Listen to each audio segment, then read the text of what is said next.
দারুণ মজাদার একটি মিষ্টান্ন। ভিডিও শেষ পর্যন্ত সাথে থাকুন। কোকোলা নুডলস দিয়ে আমি কতটা সহজে মিষ্টান্ন তৈরি করেছি দেখুন। 1 প্যাকেট কোকোলা নুডলস নিয়েছি। আমি প্যাকেট খোলার আগে এটা ছোট করে ভেঙে নিয়েছি। আপনারা যদি চান আরও ছোট করতে পারেন হাত দিয়ে কচলিয়ে নিয়ে।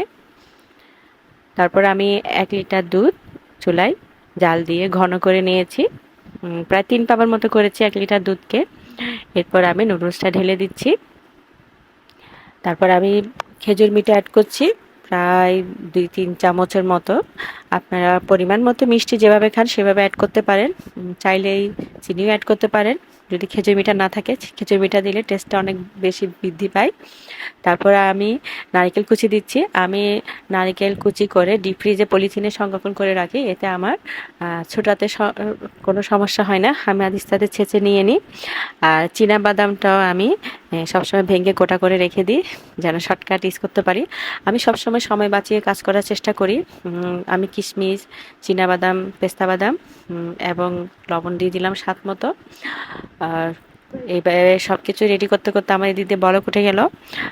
প্রায় 5 থেকে 10 মিনিটের মতো আপনারা এটাকে সিদ্ধ করবেন। নেড়ে চেড়ে দেখবেন যে কতটা সিদ্ধ হয়েছে। আধা সিদ্ধ রাখবেন, কারণ অনেকটা গরম ভাবে কিন্তু আরও বেশি নরম হয়ে যায়। ঝরঝরেও রাখার চেষ্টা করবেন। তা আমি 1 চামচের মতো ঘি অ্যাড করলাম এবং 1 চামচ কেওড়া জল দিলাম। চাইলে আপনারা কেওড়া জলটা স্কিপ করতে পারেন। এভাবে আমার মতো করে বানিয়ে দেখবেন কেমন লাগে টেস্ট। লাইক, কমেন্ট, শেয়ার করবেন ভিডিও ভালো লাগলে। আর আমি পরিবেশনের জন্য উপরে কিশমিশ, পেস্তা, কাজু বাদাম দিয়ে দিচ্ছি।